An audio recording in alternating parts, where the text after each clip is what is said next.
Let's get started. Jerry, welcome to the show. I really appreciate you taking time to hang out and have this conversation. I'm excited to be here. Thank you for having me. We'll start with the icebreaker. And since the theme of this show is very much being online and the internet and tech related, I thought we would go the opposite direction and have an icebreaker about what folks call the quote unquote real world. My icebreaker for you today is based on your travels, everywhere you've been in your life, what would you say is the most beautiful place on earth, in your opinion, and why? It's always home, wherever home is. I've traveled many, many places, and I think after you travel a lot, you realize that everyone says everywhere they've went is beautiful, and then after a while, it gets a little old. But I love being at home because I have a beautiful view of the Oregon Mountains. So I'm fortunate in that way here in southern New Mexico, the land of enchantment, as they call it. If I had to put a pin on a map somewhere that I've been, there are some aspects of the Carpathian Mountains in Romania and that part of the world that are remote and fascinating. I got to travel there when I was living in Cyprus in Europe. So I think there are probably many, many beautiful places I could point out, but I'm going to do the Wizard of Oz and say there's no place like home. I'm curious, was the Romania trip just something you did for fun? Yeah, I mean, I needed a break and I wanted to go someplace remote. And we decided to take a guided tour of like some of the more famous parts of Romania, from Bucharest to Dracula's castle to other places. But then we also wanted to go somewhere remote and away from everything. And that gave us a chance to see a place that was kind of got this history, a really interesting intersection of cultures and languages. So yeah, that's how I ended up there. How long have you lived where you are right now? I came to southern New Mexico in 2018, Okay. August 2018. Yeah. The other day, I was on, I think, Substack, and I saw someone post the photo of a sunset. And the caption was, "There's nothing like a New Mexico sunset." There's a big sky here, and if you ever wonder Purple Mountain majesties, that is a real thing. And when you see it, it is really, really gorgeous. What would you say is something unique about New Mexico that you appreciate compared to all the other places you've lived? Well, it doesn't have the things I don't like. I don't like humidity. I've never been a fan of it, and I Okay. don't like snow. And maybe when I should be more specific, I don't like really high humidity, and I don't like lots of snow. So by eliminating those two things, and then of course, what I do like, which is therefore a lot of sunshine, Hmm. and I also like obviously a drier climate. New Mexico really, I think, provides that in abundance. I'll have to go. I've actually never been before. I'll let you give a brief introduction of yourself, however you'd like to, just for folks get to know Jerry better. Who are you and what are you about? Yeah, I'm going to assume you mean a professional introduction because I think in the US, when we ask who are you, we're asking for a resume at some level. So I'll start there. Yeah, look, I started far away from what I'm doing now. I started as a nuclear engineer in the US Navy. I did that for 12 years, got to be a plane owner on two ships, aircraft carriers. So working with naval reactors was really cool. Then I went back home. I was from Chicago, went to grad school at the University of Chicago. So that was a phenomenal experience. From there, worked at the global consulting firm Accenture. And while I was at Accenture, started looking at tech more closely. Did my first sort of startup called the VVV Gaming. It was an esports organization around competitive gaming. And that's where Riot Games found me. And I joined Riot Games in 2012. When I joined, we were about 400 people. When I left, we were 2,200. Wow. So hyperscaling. And I was sort of the head of people operations at Riot Games. So think of HR, but the talent side. Yeah, it was phenomenal. It was a great experience. I learned a lot there. And then would go on to be the chief human resource officer at Wargaming, stretch out into being the head of third-party publishing there as well. And then after that, opened my own studio. We shipped a game called Dark Sky on Steam. And then after that, I think I had a change of heart. I think I had a change of heart while I was running my own studio that the world didn't need another video game. And what it took to be competitive had changed. And I just didn't have the heart for games anymore. So that was a career transition for me to get out of games. So my view on tech had changed significantly too as time went on as well. I appreciate you introducing yourself. I don't want to spoil the episode too much. So I'll let you get into what you used to think. Jerry, what did you used to think? Yeah, that's a great question. I used to think that being successful in tech was all about engagement, that you want to make something very engaging. And over time, engagement started to mean almost stealing attention, getting people into compulsion loops, behavior that felt more addictive than engaging to me. Hmm. So now I'm not so sure that's what ethical technology should look like. I'll just say briefly for myself, I've been thinking about this topic a lot, so I'm very excited for this conversation. Wrote here and there about tech, especially among Gen Z, and how I've actually seen a trend among Gen Z of being more anti-tech, or at the very least, Gen Z is very aware of their tech usage. I briefly mentioned to you I'm going through a book by Paul Kingsnorth called Against the Machine that talks about sort of this techno capitalism world we're living in. And I bring that up just so that listeners are aware that I very much have a bias and a skew towards, I think, where you would probably sit right now and what you think. But I want to start with your own personal story. So maybe starting in tech, how you started in that industry and what you were seeing at that time, the energy that you felt around the industry at that time. Yeah, I mean, I go back in time to when the Xbox was released, when Halo and Halo 2 came out, the Xbox 360 games. We were online. It was just incredible. Met a lot of younger people who were excited. And I think that is what got me into esports, creating a community for amateur players to have a path to professional gaming, which for many young people was a dream at that time. Mm.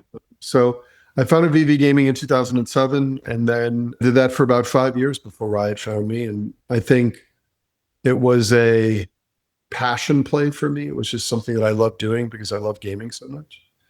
And not just video games, but I love board games. I love tabletop role-playing games. I just think games are a phenomenal tool for teaching and getting to know people. And so I think at that time it was really exciting. League of Legends had been released and joining Riot Games was an excellent opportunity. Mark and Brandon, the co-founders, were just brilliant and phenomenal. And back then, free to play was brand new. It was something that most people associated with bad Chinese games were only free to play. Today, that model has shifted dramatically, right? So when League launched, I think it was 2009, but there were a couple other. Dota was still around. That was before Dota 2. There was Heroes of North, Han as it was called. So yeah, it was an exciting time. And over time, the fun, the engagement, all of it was exciting. And I don't think there's anything bad about enjoying your time with something, but we were majority owned by Tencent. And then when I left Riot, Tencent effectively bought out the entire organization. And Tencent had a very different philosophy, I think, in some ways. They knew Riot's philosophy had made it successful, but Tencent, which is a giant Chinese conglomerate, there is sort of a story about there being a clock on the wall at Tencent, and their sort of view of that clock is that every second that clock ticks, we want somebody in our products. Right? Like in China, for example, WeChat is kind of the Swiss Army knife of apps. It combines so many things. It's literally necessary to do business and sort of have a life in China is to use WeChat. So American companies, I think, picked up on that. And as we started to gather data and know more about people, and you could start seeing tech shift to engage at a very, very deep level. And I think that engagement over time, it was hard to not see that things were starting to shift. When your metric is how long someone is in your product, you start to do things that maximize that. And the question is that fun? Is that addiction? You wanted to avoid it feeling like work, but you were riding that line. How engaging could it be without making it feel like work? Because if it felt too much like work, players would ultimately spin out. So you were looking for that sweet spot, right? And we started to grow, I think, exponentially with our technological capability to really understand our users. And Riot, we call them players. If you're at Facebook, everybody had a name for their customer. But I think we became less mature morally. Mm. We weren't thinking about the impact that we were having and how there are only 24 hours in a day. And you're kind of in this myopic view where you're only looking at how much players are spending on your platform. But you never ask the question, where did we steal those hours from? Did we steal them from Netflix, or did we steal them for quality time with their family and friends? I don't think anybody really asks that question enough. I think that's why we have the tech that we do today. Right. When you think back to Riot Games, you said you started in 2012. I didn't. Okay. When you think back to 2012 Riot Games, and whether spoken or unspoken, the ultimate goal or mission of the company for the customer, what would that have been? Would it have been metrics or something a little more positive and healthy? I mean, Riot wanted to be the most player-focused game company in the world. It was its mission statement. And it knew that if you made gamers happy and gamers are having a good experience, they would spend more time in your product. And if they spend more time in your product, you are more likely to monetize them. And that's kind of the DNA of free to play, at least in games, right? If it's free to play, why would anybody spend money? And so you needed to create an ecosystem where if they were going to spend money, it was because things like their identity, their social circle, that there were online meaning making that brought them into the game and kept them there. Mm. And I think in many ways, back in the Riot days, it was a positive, naive approach to making an awesome business model work. And Riot pioneered that. Mm-hmm. But as time went on, all of that started to shift. And I don't see games just competing with other games anymore. I mean, games compete with social media, they compete with never-ending video loops. There's all sorts of things that now today, from the function of scrolling endlessly to auto start next video features that are everywhere. Oh, man. Everyone is trying to keep you in the tech. Right. And the truth is that we don't know where this necessarily ends. And you add on top of that we are about to run this experiment all over again with artificial intelligence. Was there a moment or a year that you felt the shift happening? You mentioned sort of the shift in the mission, the shift in the goal, maybe either at your company or in the industry at large. Definitely, I would say maybe 2019.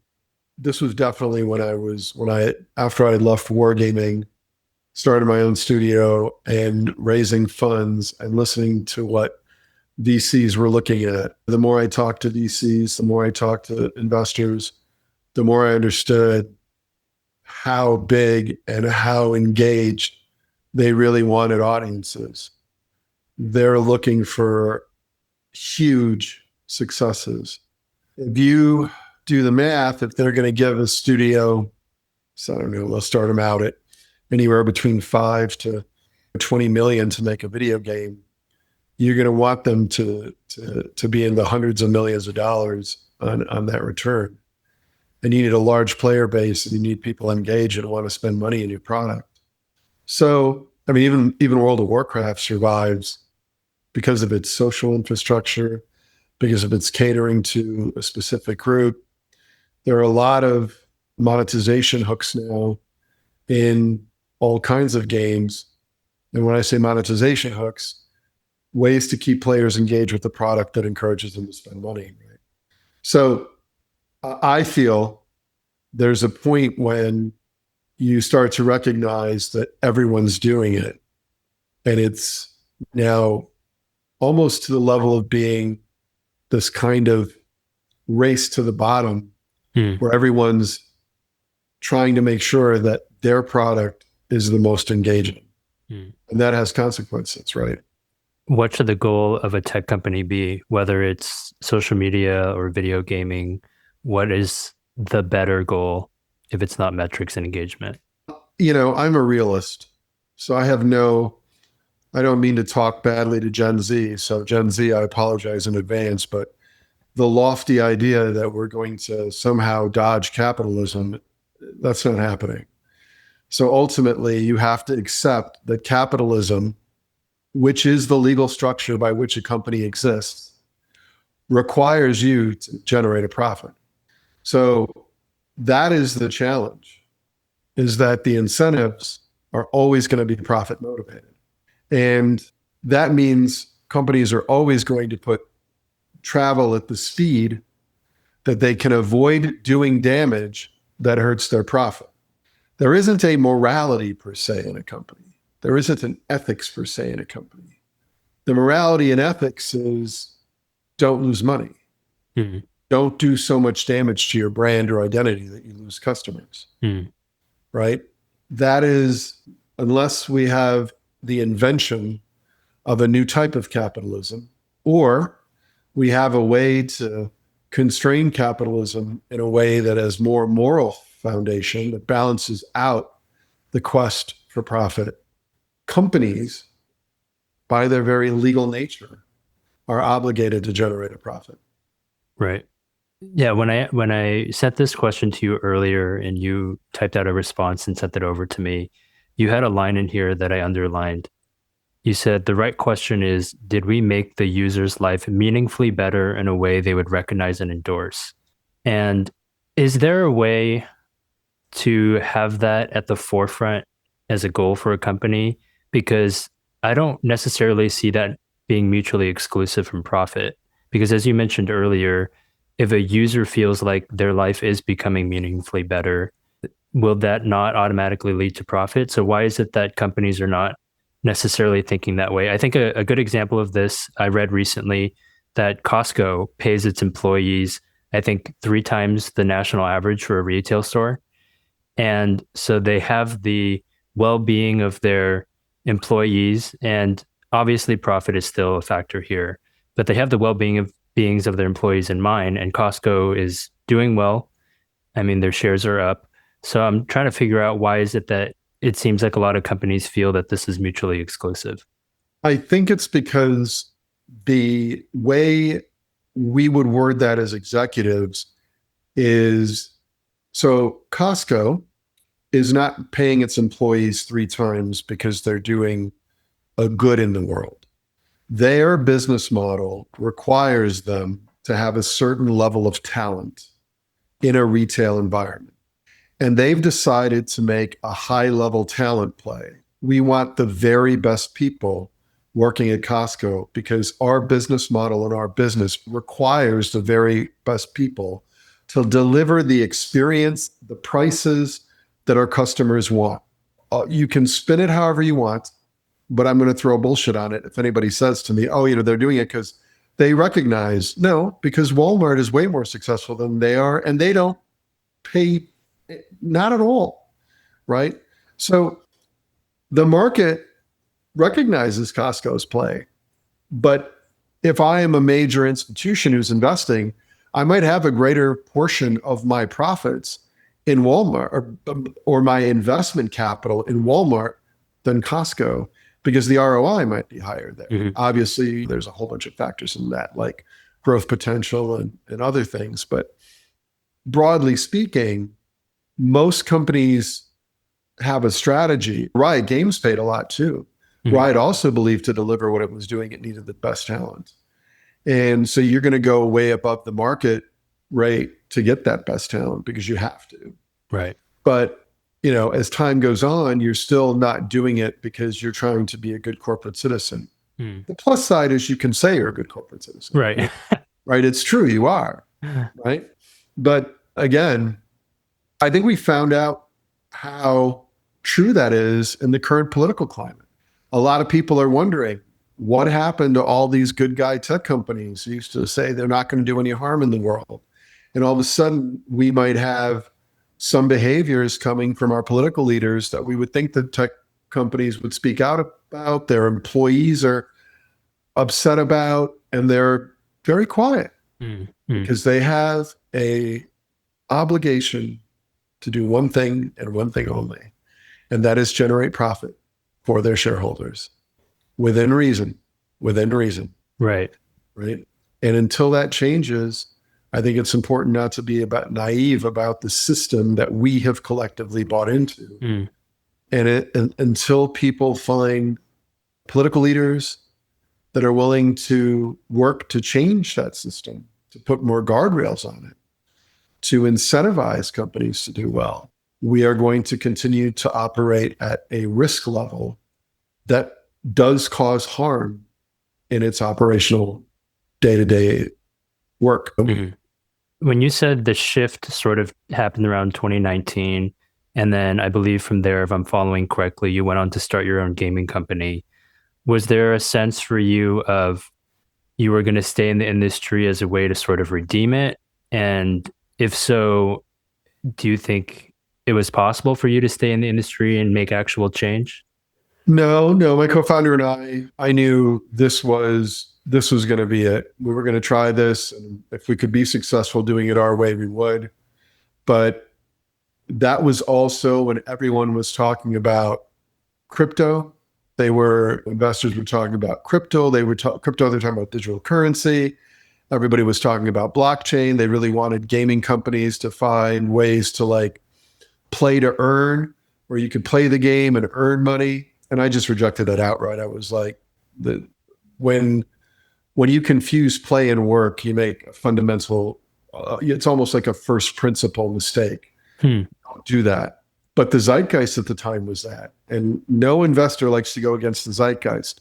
So you have to be really conscious of how that investor zeitgeist affects where capital is being deployed and where it's not being deployed.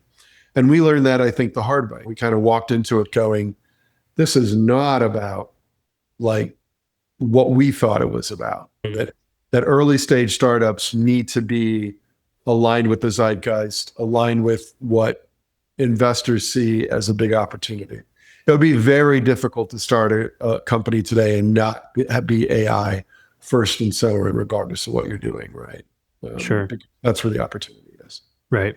Or at least the zeitgeist believes that's where the opportunity is, and that is what matters.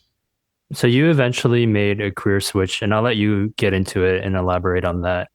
At what point was there sort of a breaking point and you realized, okay, it's either make a shift and pivot or continue along buying into the zeitgeist? I mean, look, data started coming out about the harm that technology was doing. And then we started knowing it wasn't just trolls and bots were buying ads to influence elections. It wasn't a few kids got bullied online. It was, we were seeing pretty good data that said, well, we might be harming human development. That's a big deal, Hmm. right? And I think for me, when China started really getting serious about age restrictions around technology, it was also a sign that they were taking this seriously. And they have no reason to, I say this with a great deal of respect. When you have a billion people, you have a lot of room for collateral damage Hmm. and still maintain your sort of ability to compete economically. But when they recognize that there was no future exposing young people to this anymore, I think they made the right move. And I think since then, I think we've seen Australia ban technology for young people in very important ways, specifically social media. So I think, right, the gaming landscape has forever changed. Gaming to me is much like breathing. Most everybody breathes. I'm certain of that. And most people have played a video game in their life now, right? It's pretty much. Today, most people don't realize that Roblox is probably the largest single entity in video games, right? If I were to take Steam, Xbox Live, and I don't know, insert Fortnite, combine those, I still probably have less players than Roblox has every month, right? Wow. Just to give you an idea of the size. So with that fact being shared, the game industry had changed so much that being in World of Warcraft playing League of Legends, you're probably older. Probably, right? So it wasn't something that I thought at this point the world needed another video game. I had to do something more meaningful. I hope I'm not bringing us too much on a tangent here. We can just touch on it briefly. But regarding the social media bans, I didn't know China was the first to initiate on that. I did hear about the Australia one. I say this just because I've received pushback from my peers and people around me when I talk about how positive a thing I personally think it is. The main concerns I hear brought up is that it's another form of government surveillance or government restriction, and that also that there's a lot of skepticism about whether that could work. You have websites now that will ask you to confirm your age, and you just click a button and just lie about what age you are. I don't know how the Australian ban works, but what are your responses to those types of criticisms and concerns about the ban? I mean, at a very basic philosophical level, I would respond with, should we let 12-year-olds smoke? Should we let 12-year-olds buy alcohol? Should we let 12-year-olds drive? We regulate all kinds of things. Do we let 12-year-olds become doctors? I mean, we license so many things, right? I mean, you have to get a license even to be a barber. Is that government overreach? I think government has a very important role to play in people's safety. There's a bit of a libertarian in that kind of philosophy, that sort of libertarian philosophy that governments need to be as tiny as possible because we can't trust them. I think there's a cruelty to that I don't appreciate. I think you need to be thoughtful and you need to be smart. Okay, so a few really astute 12-year-old professional drinkers are not going to get a chance to get that whiskey. I'm willing to take that risk, right? A bunch of young people who could handle social media are just going to have to wait a little bit longer, right? I don't personally believe that you create laws that are going to be 100% enforceable. I mean, I can give a kid a drink. Nobody would know. It's in the privacy of my, I can have a kid smoke, take crack. You can do all those things. They happen. So what I think has to happen is there has to be we have to move away from naivety and idealism, and we have to avoid cynicism. We have to find a balance between those two things. We have to understand that we have an opportunity to set things on a right course and respect that some people will find a way around that and do what they believe is in the best interest of themselves. But again, if a 12-year-old stumbles out of a house and tries to cross the street drunk, and somebody calls child services or child protective services, whatever it is called, wherever you live, that's the risk you took. And that's the world we live in. It's got guardrails. You may not like some of those guardrails, but we've agreed as a civilized society to live within those constraints for the greater good. I may not like some speed limits, and I understand the risk if I go over them. But I agree for the greater good of civil society, these are probably helpful. And that speed limit when I am 18 or when I am 30 feels kind of unnecessary.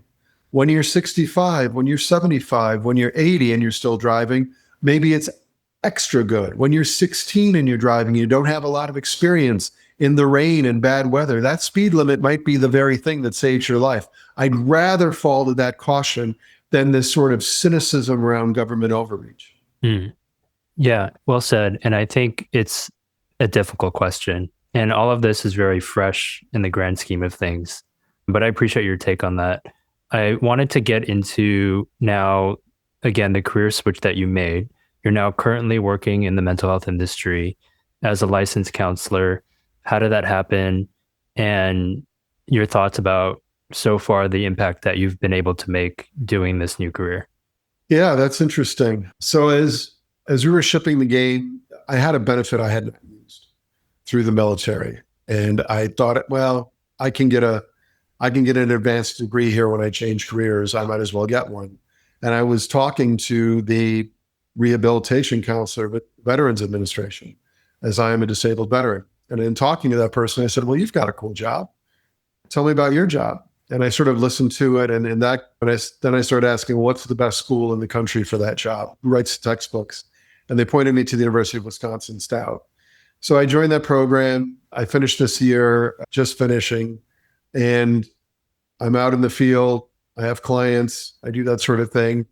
And I enjoy it greatly. It was, for me, a kind of natural extension coming from the people space in business into sort of the counseling space. That was a somewhat of a natural transition. And I also wanted to play with impact. I think you can have individual and family impact. You can have your community, local impact, and then you can have broader impact. And I'd been working in broader impact for a very long time. And I wanted to shrink that bubble and see what that felt like. And I don't know yet if I'll be happy with this level of impact, to be honest. I see about a dozen clients every week. They seem to be happy. I enjoy the help that I'm giving them. I think it's meaningful. I think it's valuable. And yet there is a part of me that keeps an eye on everything else and says, what else do I think? And that's where I spend time with artificial intelligence as well. I spend a lot of time. And it's because I think it is the single biggest transformational technology of my lifetime. I mean, I love computers, I love the internet, and those would be necessary for us to get where we are today. But we are in a place where a lot of things are going to change, and the speed of that change is going to be much faster than I think we're ready for. I'm curious how you see the progression of your patients and your clients right now in regards to technology. I'm assuming they know your background, that you're familiar with tech. Do you see that being in therapy, being in counseling has affected their relationship with technology, or is that not something that comes up very frequently in sessions?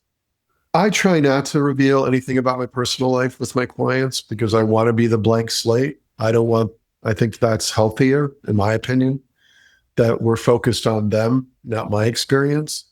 With that being said, as I'm building rapport with my clients, there may be things that I can empathize with a lot. Like somebody who starts talking about, I need to get to bed sooner. I'm not getting enough sleep. And I spend my time at night on YouTube and scrolling social media, right? So my role as a counselor is to guide them to better sleep hygiene and help them understand techniques and tools that will help them establish that better sleep hygiene. That's a small impact, but it could be very meaningful for that individual once they're able to get that use under control. I find that rewarding. So I do see the challenges. I see them more frequently than I'd like to admit. And I think I'm able to relate to them. If I have somebody who they'll talk to me about their World of Warcraft raiding guild that meets in the evenings and that they end up spending, too late up. I understand how that social mechanic is built around raids and maybe give them some tips on how to better disengage from the product sooner so they're not doing that, or socialize earlier. Just slowly adjusting behavior so they can see the benefits of changing their behavior, which hopefully then becomes the motivation for them to continue to get control over their lives in the way that puts them in a place they want to be as the client. What would be a reason you would aim for more large impact now that you've sort of shrunk down and you've experienced the impact you can make here? What would be a reason you would maybe adjust to, I think you mentioned working with nonprofits or consulting with tech companies? What would convince you to make that change? I don't know if I like the answer to that. I think it's my own ego. And I mean that sincerely. I think there's a part of me that says we are in a moment where not only have we created all of this damage, we've affected people's sleep, we've affected their identities, we've affected their social development, we've affected their, in some cases, unfortunately, we've put them into rabbit holes in communities with some extremist beliefs, and they become radicalized because of that, because it's kind of the wild, wild west out there. And those lives in many ways are going to be damaged by these behaviors.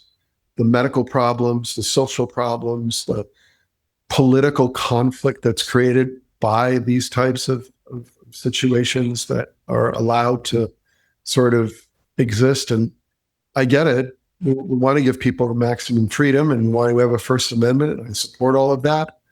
But we have to acknowledge those consequences. And to me, when it comes to the social media problem, I believe there are a lot of good organizations, a lot of good researchers who are looking at it currently, right? We have the Institute for Humane technology, Tristan Harris, Haidt's book and the work that he's doing. I think there's a lot of good people out there doing a lot of good things. My worry is that we are about to enter an era. Think about this. Social media, with the exception of like DMs and maybe Snapchat, but social media holistically is public. Mm-hmm. We are about to enter a world where billions of people will have conversations in the dark with their AI. That's amazing to me. No one's going to know. No one's going to see what those conversations are or how they're being shaped, except for obviously the AI company and those who own the large language models that are engaging. What does that mean for our society? What does it mean for me as a therapist when everybody can come in with their own AI, having felt that they've diagnosed themselves a certain way, right? We'll see that in the medical profession. We'll see it in a lot of places. Am I communicating with you or am I communicating with your AI? Did you write that? Did your AI write that? We have a lot of authenticity questions that we have to answer. So that's why I'm fascinated by it, because we're about to do it again in a way that is much more out of the public eye. Mm-hmm. And I wonder often, how do we stay ahead of that? And so the way I stay ahead of that is the way I've always stayed ahead of it, which is to use it, to understand it. I can go back in time and tell you when people thought that the people who are using computers are wasting their time. What are you going to use this stupid thing for? Right? This is back in the day, if anybody, I'm going to carbon date myself here, but like the Apple IIc computer or the Commodore 64 back in the day, right? I remember when people would say, who is ever going to trust their credit card to the internet? Are you crazy?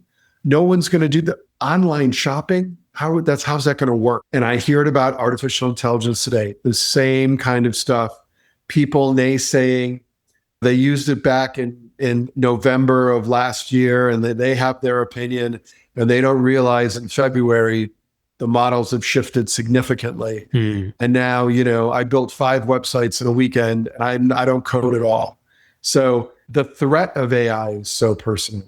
There are knowledge threats. There are expertise threats. There's all of this. And everybody's trying to find ways to rationalize and predict. And my advice is just use it.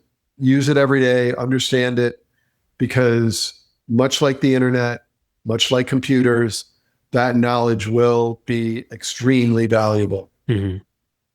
I appreciate the perspective you're taking, and it strikes me as very balanced. I want to wrap up here with sort of an idea of an alternative for listeners, because I think that's important with any sort of, I don't want to call it a problem, but any kind of dramatic change that's happening in society, that it's uncertain whether or not this is worth completely diving into.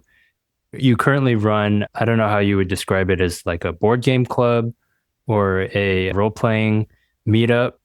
And I would love for you to just describe how that started, some stories of people who have come to it and their reactions. I think it's a beautiful thing that you've started. And I would love for it to be a way for listeners to even think about alternatives to technology and ways that could spend their time on a weekend.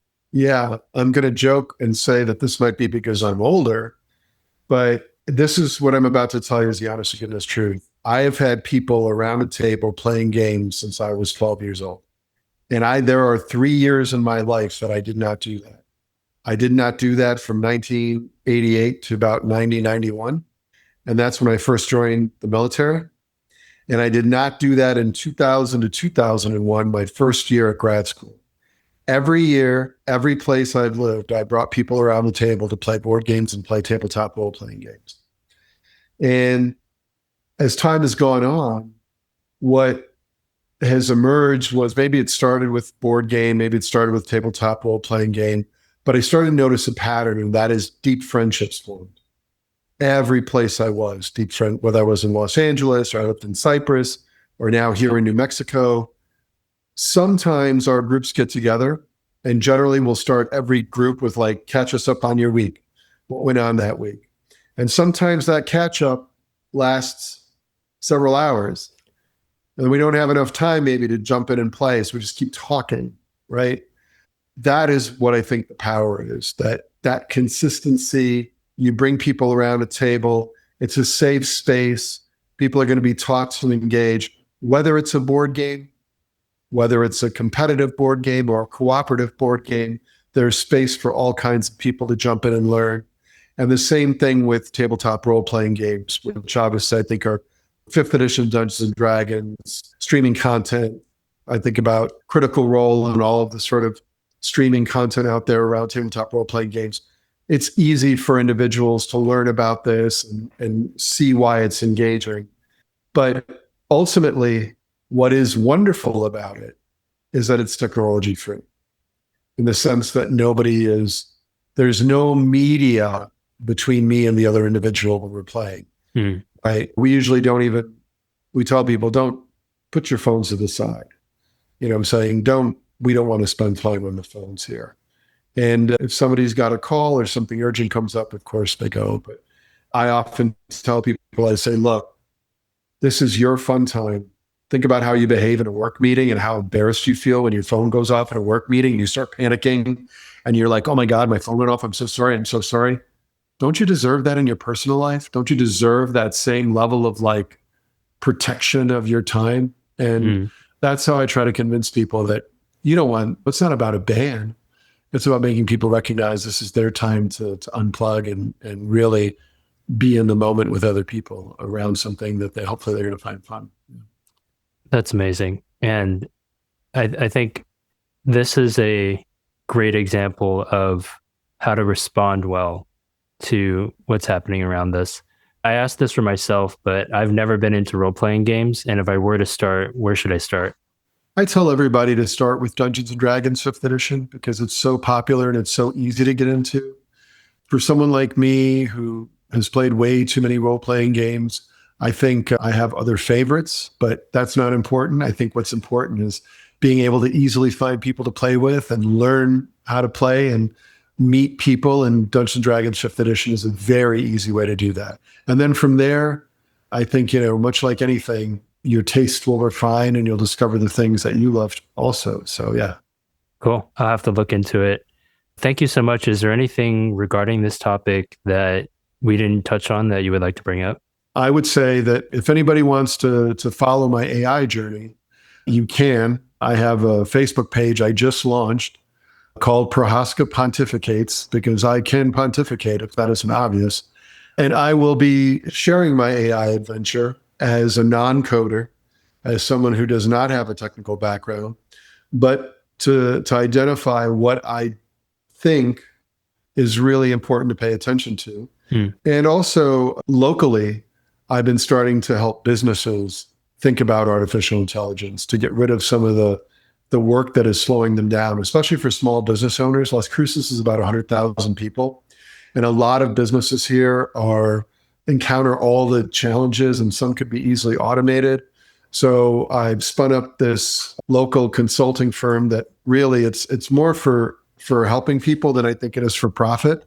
I just enjoy places that I go where I'm a customer, that them automating will make my customer experience easier in the machine. So if you go to either www.strategyinthemachine.com or .ai, www.strategyandthemachine.ai, you can follow what I've been doing there as well. And I think to Gen Z, I would say you can have a huge impact in your community if you recognize that you're already using a lot of social media, and local businesses have started to know how to reach you on Facebook and other places.